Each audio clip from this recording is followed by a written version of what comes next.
तारीख थी 16 जनवरी 2021 जब देश में वैक्सीनेशन प्रोग्राम की शुरुआत हुई।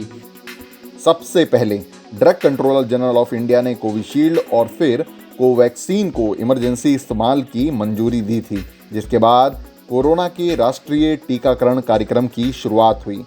वर्तमान में केवल 2 वैक्सीन कोविशील्ड और कोवैक्सीन ही भारत में उपयोग में लाए जा रहे हैं। वहीं सब कुछ ठीक रहा तो भारत बायोटेक का नेजल यानी नाक से दिए जाने वाला कोरोना का वैक्सीन जल्द आ जाएगा। इसका जल्द ट्रायल शुरू होगा। इसे भारत बायोटेक और आईसीएमआर ने मिलकर साथ विकसित किया है। इस वीडियो में हम आपको बताएंगे आखिर देश में कौन से और नए वैक्सीन आने वाले हैं।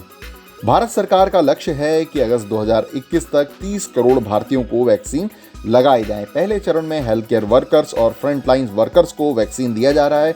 इसके बाद उन लोगों को वैक्सीन दिया जाएगा जो 50 साल से ऊपर की उम्र के हैं। इसके बाद उन लोगों को वैक्सीन दिया जाएगा जो 50 साल से कम उम्र के हैं और कई तरह की बीमारियों से जूझ रहे हैं, यानी हाइपरटेंशन, शुगर, कैंसर जैसी बीमारियों से वो ग्रस्त हैं। इन सभी को पहले चरण में वैक्सीन लगेगा। इस तरह देश में पहले फेज में 30 करोड़ लोगों को वैक्सीन लग जाएगा। केंद्रीय स्वास्थ्य मंत्री हर्षवर्धन कह चुके हैं कि अभी 18 से 19 और वैक्सीन आने वाले हैं जो कि पाइपलाइन में हैं। ये सभी वैक्सीन अभी फिलहाल अलग अलग स्टेज में हैं।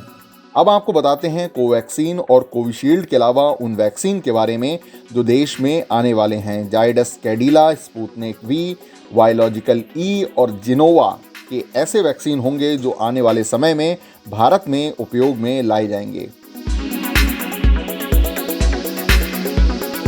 जाइकोव डी वैक्सीन को जायडस कैडिला कंपनी बना रही है। जायडस कैडिला ने वर्तमान में 120 मिलियन यानी 12 करोड़ वैक्सीन बनाने का लक्ष्य रखा है। इस वैक्सीन का फेज 1 और फेज 2 ट्रायल पूरा हो चुका है। पिछले महीने ही इस वैक्सीन का फेज 3 ट्रायल शुरू हुआ है। हाल में इस कंपनी ने मीडिया रिपोर्ट में यह भी दावा किया है कि उनको प्रोडक्शन से ज़्यादा ऑर्डर मिलने वाले हैं।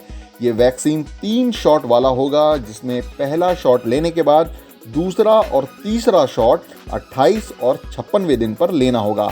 हालांकि ये वैक्सीन कब तक आएगा ये अभी जानकारी पुष्ट नहीं है।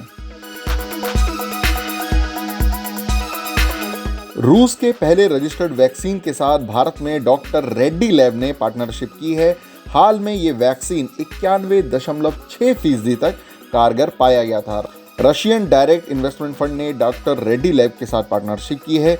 इस वैक्सीन के साथ पिछले महीने ही drug controller general of India यानी डीसीजीआई ने भारत में स्पुतनिक वी वैक्सीन के फेज 3 ट्रायल को मंजूरी दी है। अब तक इस वैक्सीन को दुनिया के 26 देशों में मंजूरी मिल चुकी है।